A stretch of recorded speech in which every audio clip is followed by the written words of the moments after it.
All right. Hello. My name is Art Pinsoff. Today I'm going to begin a reading of Brihat Parasara Hora Shastra. This will be the first time I'm reading from this book, which I've read so many other people translating, just in little excerpts. And this is the source of the whole Parashara system that is the main source of Indian astrology, basically. Some believe it's the oldest form, complete system of astrology from India that has remained intact. Others, like Ernst Wilhelm, who I've been studying through, believes Jaimini is the oldest, but this is still certainly one of the foundations, if not the main foundation of all of Vedic astrology for the last 2,000 years, at least, it seems. So, with all that being said, I'm excited to start reading it. I may I'm not sure if this is going to be a straight reading just yet, or if I'm going to pause to reflect as I read based on my knowledge and experience already with the subject matter. But yeah, let's just jump into it. So from the front cover, I'll tell you, I just want to be kind of meticulous with this. I got a used copy off Amazon, and this is published by Sagar Publications, and it says Maharishi Parashara's Brihat Parashara Hora Shastra, a compendium in Vedic astrology, volume 1. This came as part of a 2-volume set, and this is volume 1, and this appears to be translated by Girish Chand Sharma, and this is one of the 2 available English translations that I saw on Amazon. I got this one honestly because the book was supposed to be a pound lighter, and that goes a long way for me because I don't like having to deal with heavier books. The other translation that was available had a very beautiful design and might be a more recent translation actually because it looked more modern. This looks like it might have been first published in the 70s or 80s even, or maybe more recent. I guess we'll find out. So so as I continue to the first page, it says translation, commentary, and annotation by Girish Chand Sharma, Sagar Publications, and this is published from New Delhi, and it even has the phone number in here, so that's kind of neat. Sagar Publications, New Delhi, phone number again. So it's first published in 1994, and since then, as the time of this printing, it was reprinted in 95, 99, 2003, 2006. So it looks like this is still first edition or it's not saying if it was re-edited in those reprintings. I mean, although obviously I guess it could have been if there were typos. So it appears this is a copy that was printed in 2006, and perhaps it was sold around that time and has gone through different hands since then, leading it to me right now in 2022. So now we have a table of contents that goes on for a few pages. Just going to skip past that. And then we're at the preface. Vedic astrology, like any other branch of Vedic knowledge, aimed at enhancing human welfare by ameliorating sufferings. Oh, interesting. So there's already a typo in the very first sentence. So this might have a lot of typos in it. Yeah, because that's missing a verb in that sentence. Basically. Yeah, there's no verb in that entire sentence, which is fascinating. I mean, there is actually aimed, but it's not. Yeah, I won't get into the grammar of it, but all right. So the English in this might be imperfect, but that's okay as long as we understand what's trying to be communicated, which is clearly communicated in that first sentence, even without a verb, such as is. Vedic astrology is like any other branch of Vedic knowledge, aimed at enhancing human welfare by ameliorating sufferings. With this grand mission, Sage Parashara, one of those grand 18 sages like Narada, Vashishtha, Jaimini, etc. Oh, okay. So there's 18 sages. I may have heard that before. It's interesting because that's 2/3 of the nakshatras. That's 9 times 2. So it's an interesting number. Kind of makes me wonder if there's another missing 9 sages or 9 something else to fill out the 27. And if you multiply that 27 times 4, by the way, I believe that gets you to... no, it's not by 4. By 5, it gets you to that sacred number of 108, I believe. Maybe? All the different associations in Vedic astrology. But yeah, there's some relationship between the nakshatra numbers and the number 108. Just can't remember it off the top of my head. But that'll be for another day. Okay, yeah, because I don't think 5 times 27 is 108 either. It wouldn't be at all. So, okay, I'll leave that alone for now. Yeah, let's continue. No, there's something else about that involving the Navamsha that leads to 108 that it's just I'm missing it right now. I think it's 12 times something, perhaps. But anyway, I'll just keep going. Maybe it's 12 times 9. Is that possible? Yeah, that's what it is. 12 times 9, which is the Navamsha. And the nakshatras break down into Navamshas. So that's what I was thinking of. Okay, anyway, I'll just keep going. That's quite an aside to start with. So I'll try to refrain from those unless they feel like very deeply relevant. But I like reading this, that there's 18 sages. That's interesting. So Parasara authored this encyclopedia text in the Principles of Vedic Astrology, designated as Brihat Parasara Hora Shastra, BPHS in brief. As the name connotates, the text comprises of basic principles of Vedic astrology in a comprehensive way. It essentially deals with delineation of life from conception to death, the cardinal underlying principles being those celestial conditions, planetary position and planetary combination, and pattern/combination, at birth influence to determine the pattern of whole life of human beings. Okay, so yeah. Missing a preposition there for or article, the whole life of human beings, but that's fine. The meaning is clear.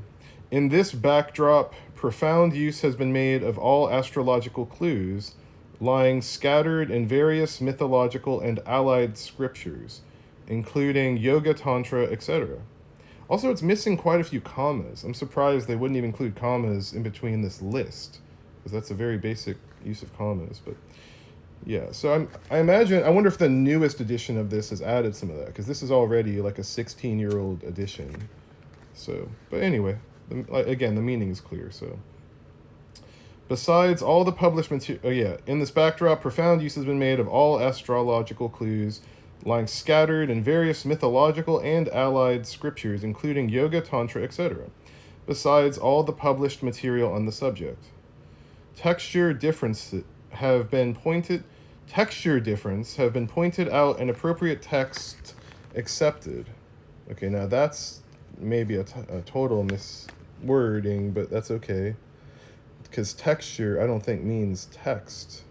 Although maybe that is a use of it, but he means text. So texture difference have been pointed out and appropriate text accepted. Okay, appropriate text. Yeah, that sentence is not totally clear, so that worries me, but let's just keep going. But, I think it'll be fine. Hence, efforts have been made to make this publication the most comprehensive, as all available text has been included so as to preclude any additional consultation. Yeah. More grammar and syntax errors, but the meaning is clear enough. It's a comprehensive translation, basically. A detailed glossary of these texts shall be presented at the end of the second and concluding part of the book. Oh, okay. Well, that's cool. So there's a bibliography at the end. A glossary of the texts. Got it. Astrology is like, except isn't this just a translation? But I guess he's saying he referenced this against different translations of BPHS and perhaps other associated texts that would help clarify it, which I could see helping or hurting a translation, to be honest, because when you look at the source of something, you want to stay with the source and not project things from later commentaries, basically, or other traditions onto the thing. So I could see that being a little bit of a worrying way to approach this, if that's what he's saying he did as well. But let's just keep going. But that's okay. I mean, you got to start somewhere. So this is just my first reading of one translation of BPHS.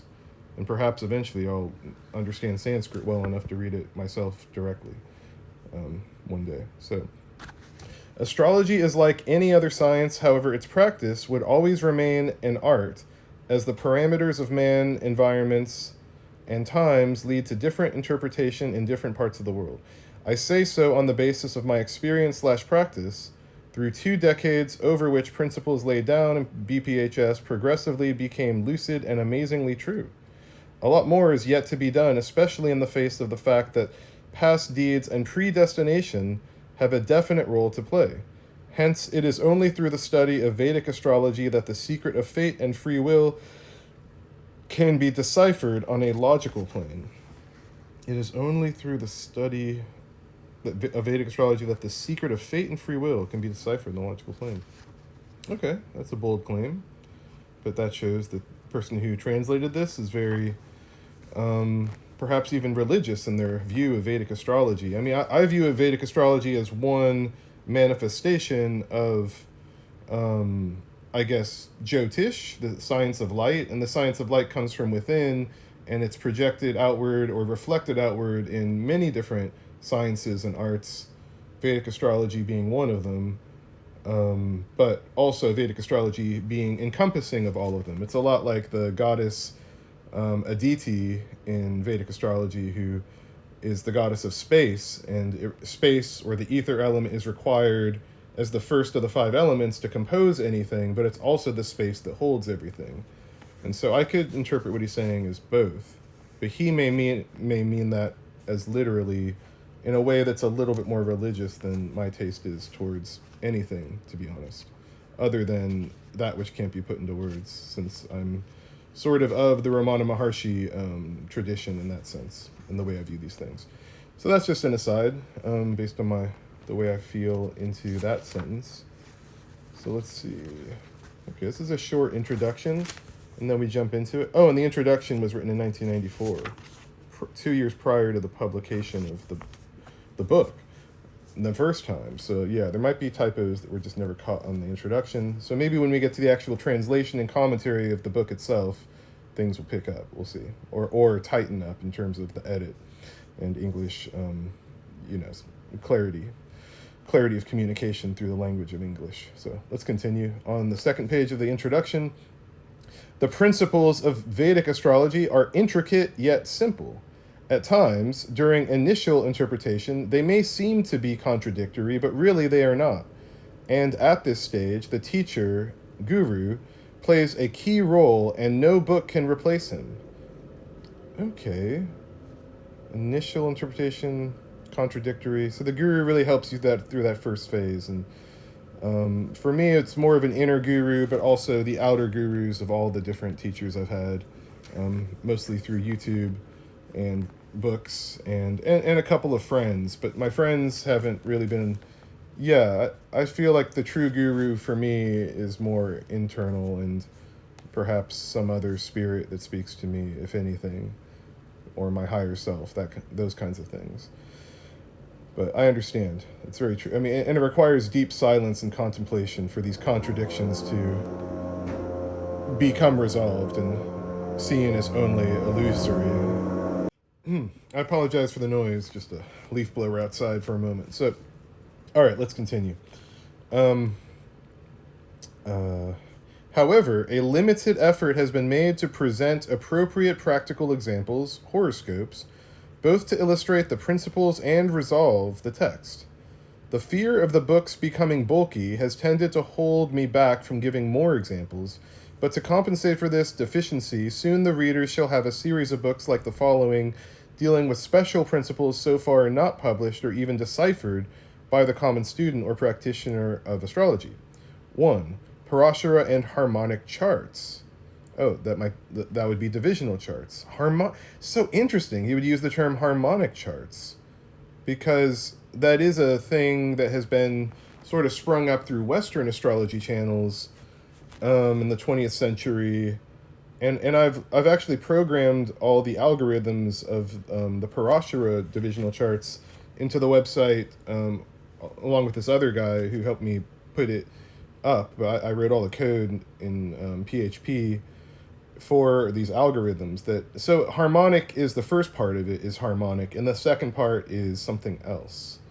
So it's interesting because I haven't heard anyone else ever call a Vedic astrology chart a harmonic chart. They're usually referred to as Vargas or sometimes divisional charts. Okay. So apparently he has these other books that he was planning to publish that might be published. I haven't looked into that. One called Parasara and Harmonic Charts. 2, another one called The Role of Retrograde Planets in Astrology. These books have included 2 decades of research and thousands of horoscopes to affirm my belief in replicable techniques of predictive Vedic astrology.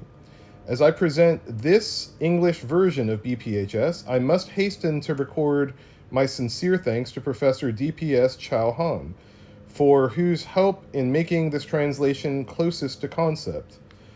The book may not have been in this form. Formal thanks to Mr. Urs Strobel and Mrs. Seibelt Meyer of MVU would be grossly inadequate for their informal and continuous inspiration propelling me to take up this work. I shall ever remain grateful to them. I must also thank Pandit Girish Chand Sharma, Mr. P.V. Vasudeva, N.C. Saxena, and H.C. Agarwal, who have been helpful and supportive in so many ways. Mr. Anil Tiwari draws special thanks for his help in drawing the birth charts. Oh, wow, so a lot of people helped him out in this book. So this is quite a collaboration. This is really nice to see. And with the English translation as well, so that's great. If the readers find the book of some use, I think I have thanked Mr.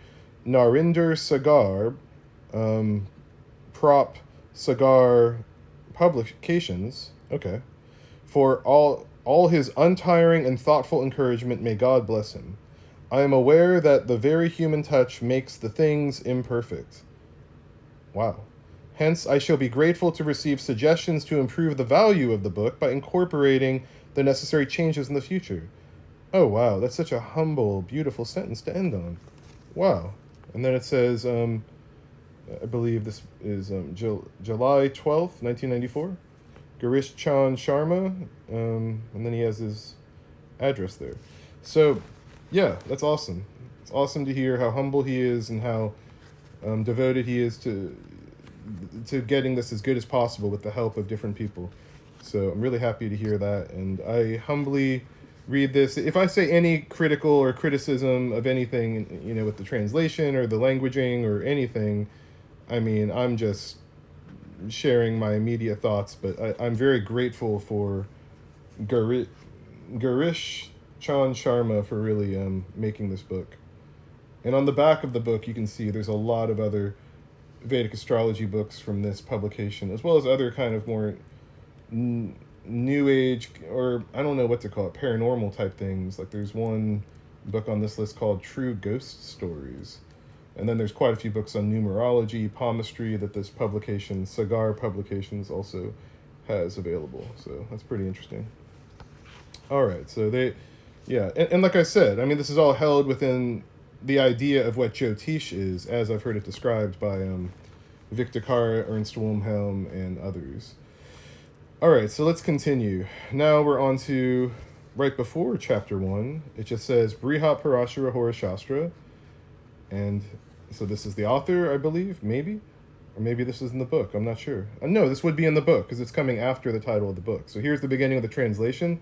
But prior to the start of the first chapter, there's an acknowledgement in the book, BPHS itself, that says, I prostrate before the lotus feet of Lord Vigneshwara, the offspring of Uma, the cause of destruction of sorrow, who is served by Bhutaganas, the 5 cardinal elements of the universe, etc., who has the face of Tusker, and who consumes the essence of Kapitha and jambu fruits. Okay, there's a lot there to unravel, to unpack, perhaps at another time. But it's an initial prayer, as is traditional with really spiritual works in general from India. So it's just a beautiful opening prayer and of surrender and humility. And because really to learn anything, it requires a beginner's mind. You could have been studying and practicing astrology your whole life, and then you come across a book like this and think you already know so much. But if you're going to get anything out of it, it's important to be humble and grateful for the opportunity to learn from new information from others, which is really just coming from God or Ganesh, to help you out, to see how to resolve obstacles and have clarity of the mechanics of reality through this lens of Vedic astrology. So, yeah, an opening like that is just beautiful. So, now let's get into the book. Beyond that, chapter 1, the creation. Okay, verses 1 through 4, I think. Once upon a time, offering his obeisance to all-knowing sage Parashara, and with folded hands, Maitreya asked him, Parashara, O venerable, astrology, the supreme limb of the Vedas, has three divisions, viz., Hora, Ganita, and Samhita. Even amongst the said three divisions, Hora is still far excellent. I desire to know of its glorious aspects from you. Kindly tell them to me. How was the universe created? How will it come to an end? Kindly tell me in detail the relationship between those born on this earth and those existing in the skies. And here's the notes. As stated in the above verse, 18 sages, namely Surya, Pitamaha, Vyasa, Vashishtha, Atri, Parashara, Kashyapa, Narada, Garga, Marichi, Manu, Angira, and Lomasha, and Paulisha, Chayavan, Yavana, Brigu, and Saunaka have been recognized as the creators of astrology. Maitreya was the disciple of sage Parashara. He attained spiritual knowledge in considerable amount. Vidura, the brother of Pandu and Dhritarashtra, went to Maitreya to discuss the heavenly matters of theology. Maitreya has been referred to in Mahabharata and Srimad Bhagavata Mahapurana in this connection. Among the sages, Parashara is the only one whose voluminous work, Brihat Parashara Hora Shastra, is available even today and is recognized by all. Sage Parashara was the father of the venerable Ved Vyasa. He was the author of Parashara Simriti, Parashara Samhita, and the present text, Parashara Hora Shastra. It has been mentioned in the ancient classics that Narada, the son of the absolute Brahma, got instructions in astrology and the Vedas from his father and taught these to sage Saunaka. Hence, sage Saunaka became well versed in the Vedas and wrote classics like the Sub-Veda, Rig Veda. Parashara was the learned disciple of sage Saunaka. Like several other religious books, the present book, Brihat Parashara Hora Shastra, is written in the form of dialogues. Sage Maitreya asks questions which are answered by his learned guru, Sage Parashara. The guru expounds to him the secrets of astrology with great felicity. There are three skandhas, or divisions of astrology, Samhita, Hora, and Siddhanta, or Ganita. In the beginning of creation was Jiva, man. With his new experiences, enters into his field of actions. He resolves his difficult problems and satisfies his curiosities through a number of ways. It was as a way of compiling these revelations that the Samhita Shastra, astrology, first came into existence. In this branch of science, we get a detailed description of good and evil effects through dreams, knowledge of the auspicious and the inauspicious, things through sound effects, knowledge of the auspicious and the inauspicious through twitching of organs or muscles, movements of the planets, good omens, clairvoyance, science of palmistry, etc. Digest and collection of codes or rules of any branch of knowledge is called Samhita. Okay, so Samhita is a word that means to digest and collect the codes or rules of any branch of knowledge. So it's the breadth of any branch of knowledge that is collected and digested in the mind, it seems. That's Samhita. So that's an understanding. And I like how he says digest and collection. Or maybe he means like digest. Like Reader's Digest could be a collection of information. So in any case, Samhita seems to mean just a branch of knowledge that is held together in one place. And the other two divisions of astrology, which we haven't gone to yet, are Hora and Ganita, otherwise known as Siddhanta. So we'll see what that means. Although I think I already know, but maybe not. So let's just keep going. Among the Samhita books available today are Brihat Samhita, Narada Samhita, Garg Samhita, etc. The prediction of happening in the life of a particular individual on the basis of his time, place of birth is studied in the Hora Shastra. The name of sage Parasara is very illustrious in the context of a book like the present one. The assessment of placement and movement of planets through cosmic from the beginning to the destruction of the creation is called Siddhanta or Ganita. Right, that's what I thought. The Ganita or Siddhanta is more the astronomical, technical, more scientifically objective observational aspect of the three skandhas or divisions of astrology. So that's Ganita or Siddhanta, because there's the famous book Surya Siddhanta that covers mostly the astronomy, I believe, and the technical details of the placement of nakshatra, taras, and stars and things like that. All right, so now we're on to verses 5 through 8. Parashara. Oh, and then we also got clarity there that the Hora division, the Hora Skanda, which this book is in that category. What did he say? Yeah, the prediction of happening in life based on the time of birth, place of birth. That's Hora Shastra. So astrology, as we usually think of it, is Hora Shastra, is Hora Skanda of astrology, the Hora division, which it means time, literally, or hour, actually. And then Samhita is a collection of the codes and rules of any branch of knowledge. So that's the fundamentals of how it works. And Siddhanta are the astronomical observations of the planets, placement, and movement through the cosmos, from the beginning to the end of creation. That's Siddhanta, or Ganita. All right. So verses 5 through 8. Parashara said, O Brahmin, your query, your curiosity with regard to the intricacies of astrology has an auspicious purpose in it for the welfare of the world, and has been rightly made, having offered my obeisance to Lord Brahma, his power Sri Saraswati Devi, and the sun god, the chief of the planets and the cause of creation, I shall relate to you the science of astrology as it was heard by me from Brahma.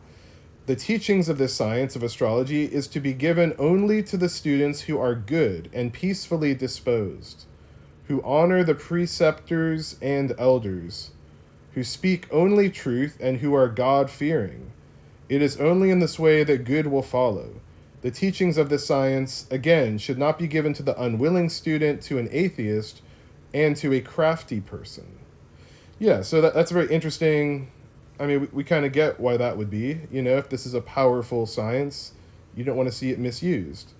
And it's a science that takes you to closer to the divine understanding of reality. And, you know, that's not something that would even appeal to an atheist or someone who's not willing, who's not interested. And to a crafty person, then they're just going to kind of be looking into all this for the most selfish things that might actually wind up causing harm to others, if that's their only goal in understanding astrology. So, yeah, that makes sense. All right, so verses 9 through 12. Lord Vishnu, who is one undescribable, who has no beginning and end, who is the Lord of all matters, who has undefiled spirit, who is the Lord of the creation, who is endowed with three gunas, although he transcends the grip of the gunas, i.e., he is gunatita, beyond the gunas, I believe, who is the creator of the universe, who has glory, who is the cause, and who is endowed with valor, creates the universe and administers it playfully with a quarter of his power. The other 3 feet, or 3/4 of him, filled with nectar, are knowable to only the philosophers of maturity, knowing the essence of things.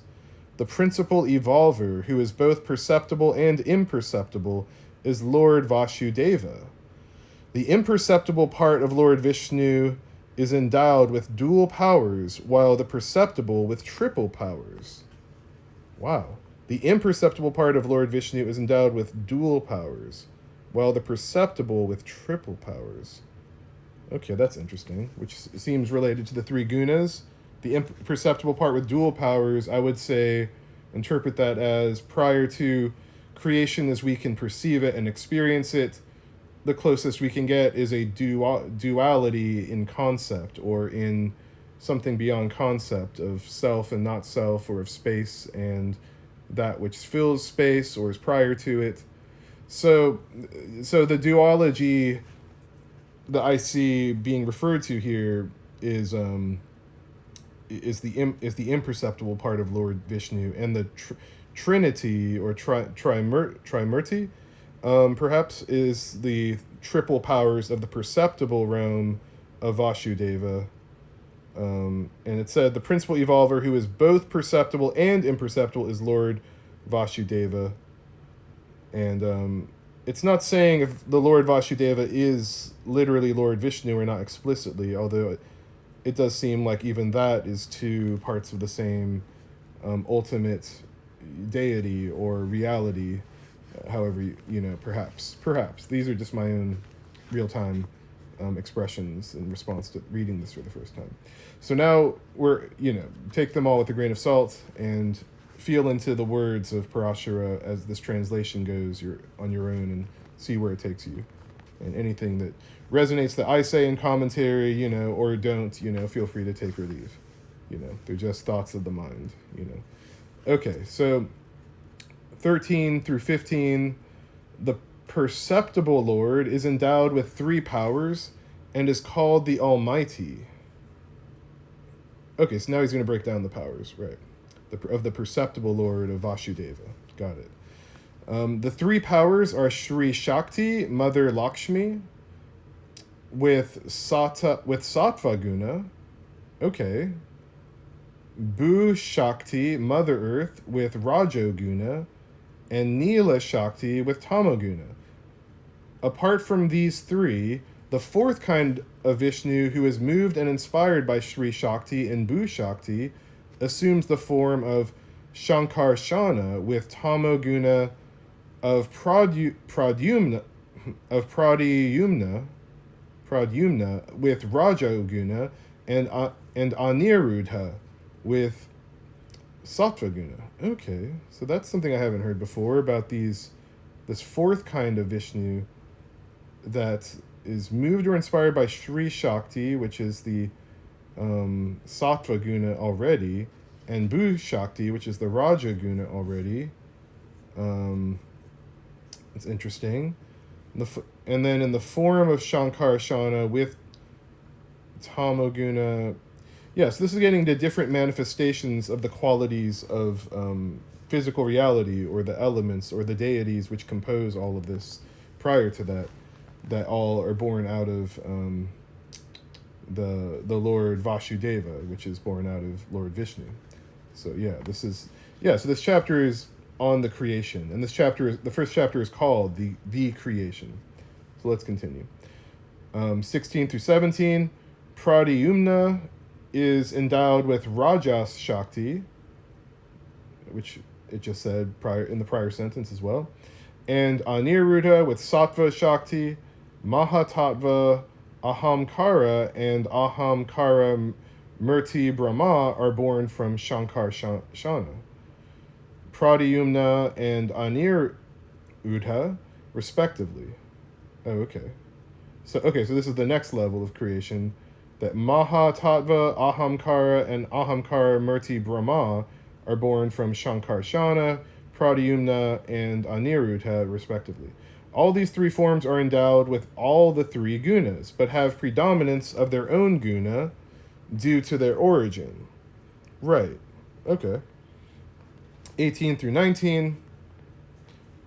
Ahamkara is of three kinds, that is, with Satvika, Rajsika, and Tamsika dispositions, and it pervades them all.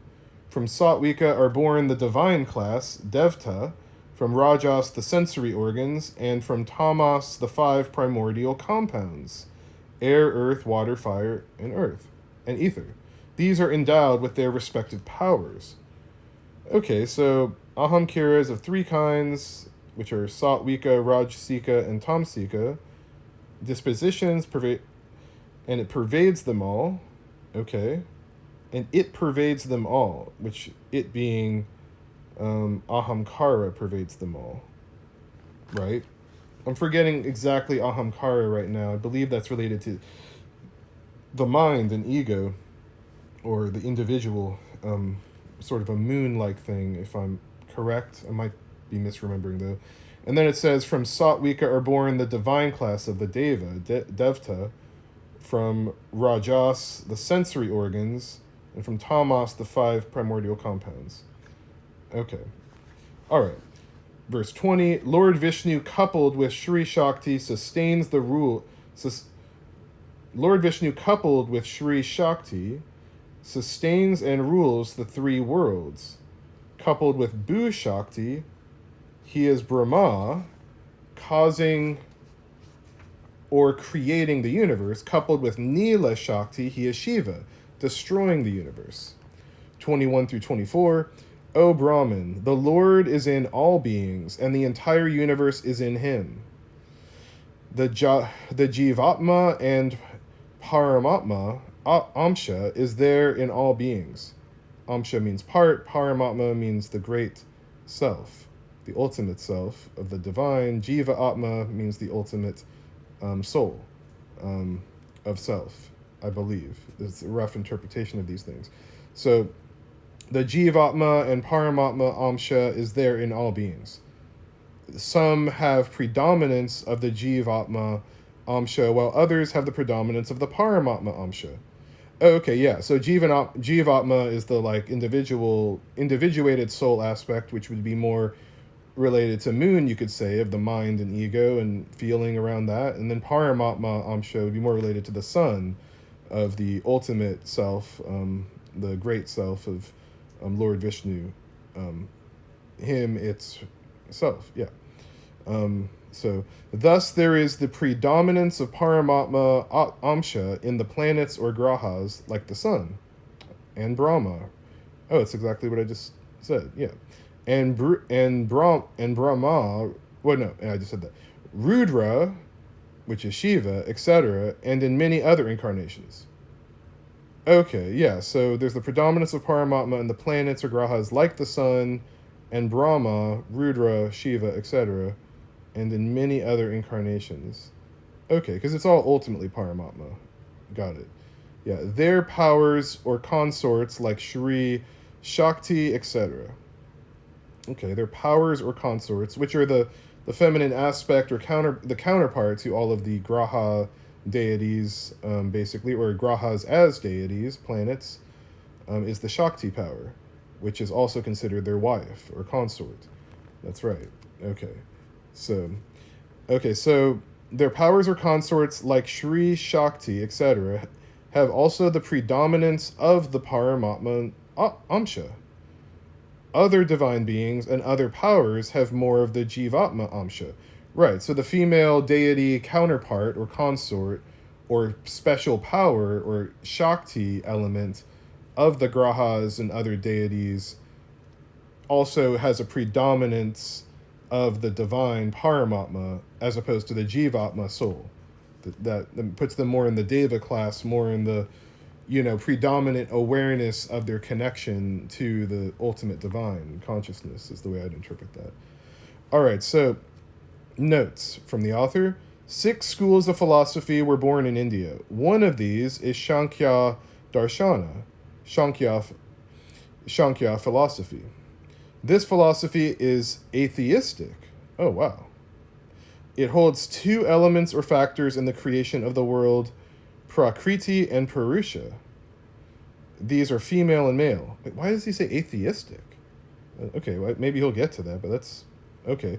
But he's saying it holds 2 elements or factors in the creation of the world, Prakriti and Purusha. These are female and male. Prakriti is the chief element and the first element of the world. It is the nitya, or everlasting, and inert, while Purusha is active. So the active is the male and the inert is the female, which is everlasting, which makes sense to me. Okay. But Purusha is not active in himself. Yeah, and that's the female aspect, I thought.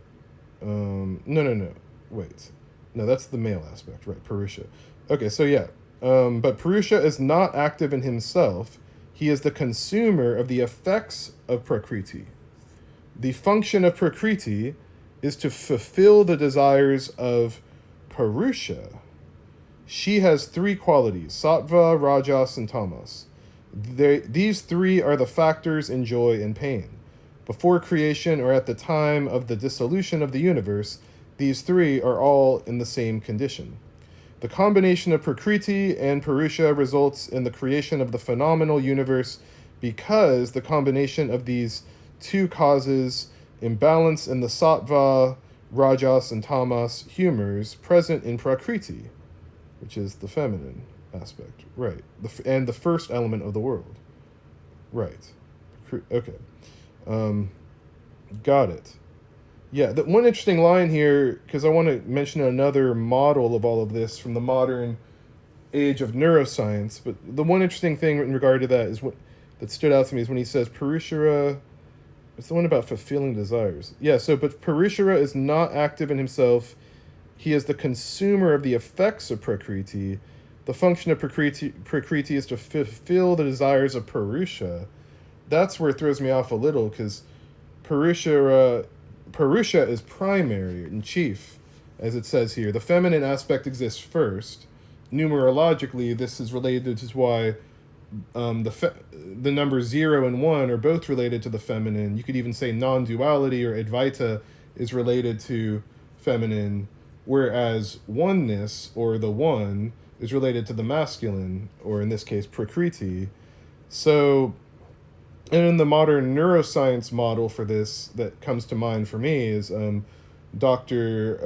Ian McGilchrist, who has this model based on brain scanning techniques that shows this left versus right brain paradigm, where the left brain is the more masculine, the right brain is the more feminine, and there seems to be this optimizing model based on observing the brain, that the feminine aspect is more wide-reaching and primary in being able to see what needs to be done, and then it tells the left brain what to do. And the left brain is very good, the masculine side, the Prakriti side, is very good at breaking things down and just attacking something very directly and problem solving at a level of detail and specificity, whereas it's not good at looking at the wide view, so it has to report back to the right brain for both sides to feel fulfilled. So in a sense, both are fulfilled by one another. But also, I guess in a deeper sense, that the author here is putting notes to this text on, I would say that, it makes a lot of sense to me that Purusha would not need to be fulfilled at all. I mean, she's basically just saying what needs to be done. She's saying what exists, and then Prakriti will go after it, and then Prakriti will be fulfilled because he's the only one who needs to be fulfilled. Whereas Purusha is already just, as the author says here, is the chief element and first element of the world. So what needs to be fulfilled for a first element, except maybe for the expansion of the universe to return back to a primary state? But then that's not much of a fulfillment for things to just go back to the way they were. Whereas the hero's journey aspect of things is more in the masculine principle here of, leaving home and going to do something. And so I'm attaching some other ideas to this that the author's not putting in here, or the commentator, but I feel like is directly related from my own understanding of this other model of yin yang through a modern lens of neuroscience that I just wanted to add in there to consider for anyone listening. So, and to help me process this as well. So now let's continue. Just one page left, really. This is a short chapter. Let's see. The combination of Prakriti and Purusha results in the creation of the phenomenal universe because the combination of these two causes imbalance in the sattva, rajas, and tamas humors present in Prakriti. Prakriti produces that particular element whose quantity among these three is predominantly increased. Right. Thus, Mahatwa, no, Mahatat, am I saying this right? Mahatwa is produced when there is an increase of sattva. This is the chief germ of the universe. It may be called intellect. The quality of intellect is ahamkar. Therefore, intellect is converted into ahamkar. It is ahamkar which gives birth to all the senses and the mind. Ahamkar increases ignorance, which symbolizes tamas. When ignorance or tamas increases greatly, five tanmatras are born, which are shabda, word, sparsha, touch, rup, shape, rasha, juice, and gandha, smell. These are equivalent to the five senses, the sense of sight, hearing, taste, smell, and touch.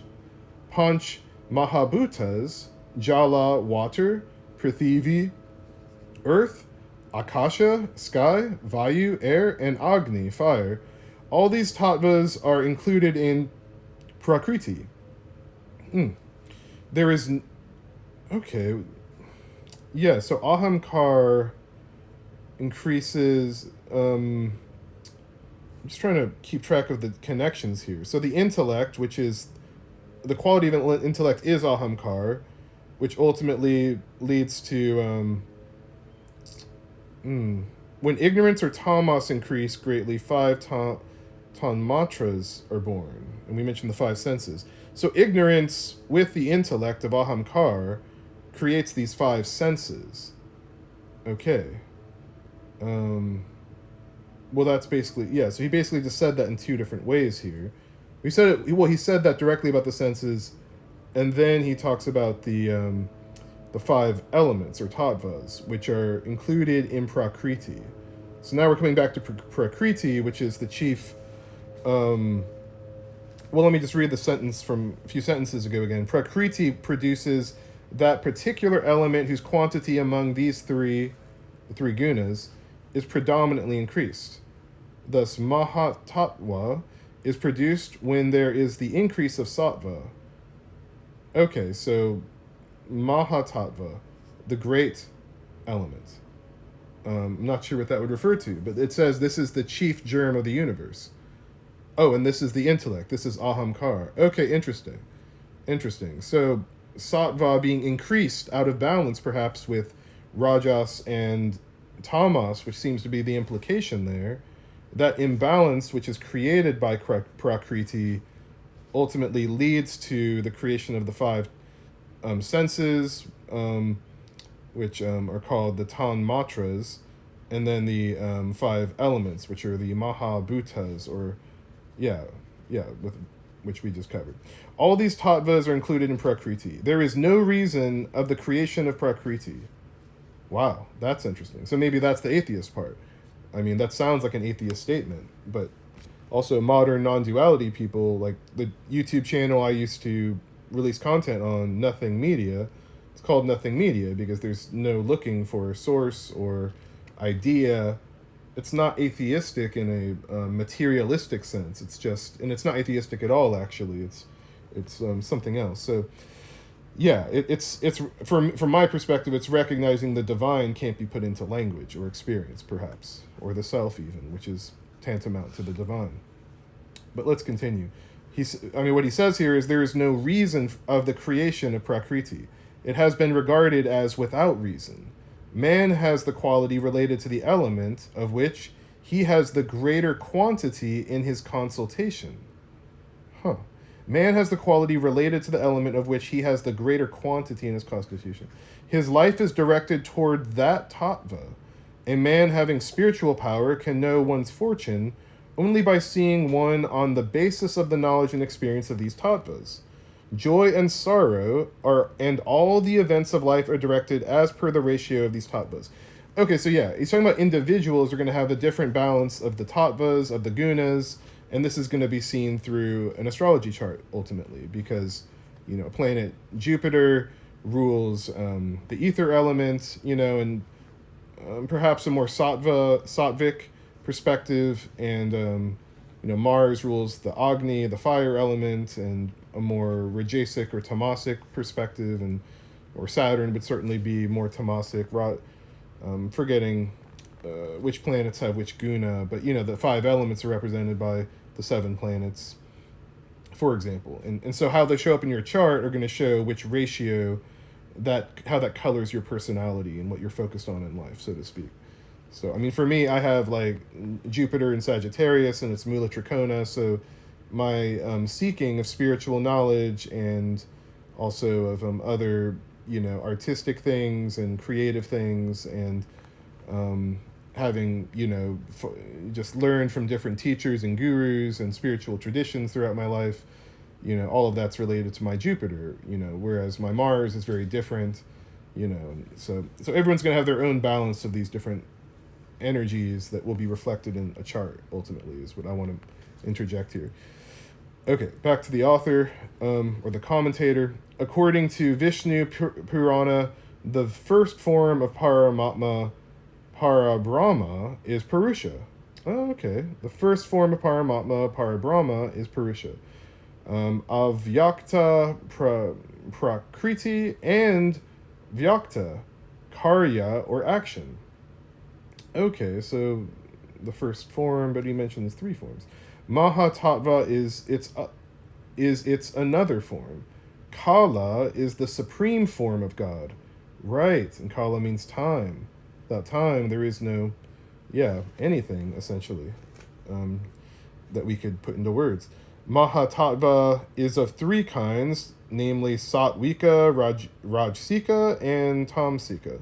3 kinds of ahamkar is born out of these, and these 3 kinds of ahamkar give birth to the Panch Mahabhutas and the senses. Right. Well, the Panch Mahabhutas, which were mentioned before, the Tan Matras are the senses. He was mentioning the Pahambutas quite a bit, but Panch Mahabhutas before, and I'm blanking on when those were mentioned. But I'm looking back to see, but let's just keep going. Okay, yeah, that was something else he mentioned though earlier, the Panch Mahabhutas. I'm sure it'll come back again if it needs to. So it is the ahamkar, which is the intellect, which gives birth to tan matras. Oh, okay. 3. Okay, so 3 kinds of ahamkar is born out of the 3 gunas, and these 3 kinds of ahamkar give birth to the panch mahabhutas and the senses. Got it. Okay. Oh, the panch mahabhutas were the 5 elements, of course. Okay, yeah. So he just covered all that in the previous paragraph. It is the ahamkar which gives birth to tan matras, the panch mahabhutas, of which the body is formed, experience the joys and sorrows, pleasures and pains. Tan matras do not experience pleasure and pain. Those are the senses themselves don't experience pleasure or pain. The earthly beings have the excess of all the 3 qualities of sattva, rajas, and tamas. Therefore, they experience more pain, and are very active, and are endowed with the knowledge of things, and are energetic in doing. Okay. Because the 3 gunas, or the 3 qualities, are out of balance if you're an earthly being. When the native gets the increase of ahamkar, he will have to suffer the results of sattvika ahamkar, because he is wrapped in ahamkar even while doing sattvika deeds. In the same way, man has to suffer due to the increase in him of rajsika ahamkar, and when there is the increase of the tamshika ahamkar, man stoops to commit wicked deeds, violence, robbery, manhandling, etc., and the evil consequences he has to suffer in life and afterwards. Right, so this is showing that even an increase in sattvika, the holiest or most high vibrational divine of the 3 qualities, puts one out of balance and causes suffering, because he is wrapped in the intellect while doing this. So this is, you could think of someone who's just emanating beautiful light and love, and they're focused on the divine, or they're practicing self-inquiry, or they're just giving out of the goodness of their heart to others all the time through karma yoga, something like this. And yet there's still some kind of suffering because of the earthly conceptual qualities of it all. And you could even, and this is just the nature of being human, as long as you're human, you have some amount of this pain, that even there's a sattvic version of it. And it makes me think that even the sages like Ramana Maharshi, you know, in his own way, at certain times, he would express some kind of suffering from that would come from this divine, you know, focus. And then with the Rajasic and Tamasic out of balance, it becomes more obvious where someone would suffer, because Rajasic is focused on ambition and action, and this is only really appreciated, the pleasure of it's only appreciated momentarily, which is then caused by suffering, which leads one to wanting more. If it's Rajasic, and then if it's Tamasic, then there's just total delusion, and things are just sought after out of total ignorance, basically, that leads to greater suffering for self and others in the ways the author described here, or the commentator, Mr. Sharma, Girish Chand Sharma. All right, more knowledge about sattva, rajasika, and tamsika qualities can be had from chapter 3, shlokas number 22. And its notes, and same chapter shloka number 20 and its notes. Oh, and the knowledge about the Panch Mahabhutas can be had from the same chapter, shloka number 20 and its notes. Okay, so shloka, I believe, means like verse. So maybe I'll start saying shloka from now on instead of verse. The qualities of sattva, rajas, and tamas were responsible in ancient India for the varna vyavastha, the caste system. The Brahmins represented the sattvika qualities, the kshatriyas and vaishyas, the rajasika ones, and the Shudras, the Tamshika ones. The division of Varnas had therefore a scientific and philosophical basis behind it. So I'm going to end there for now. That's the introduction and chapter 1 of Girish Chand Sharma's translation and commentary on Brihat Parasara Hora Sastra. Next reading, we'll pick up with chapter 2. And please like and subscribe to continue to follow the series, and hit the bell so you get notified.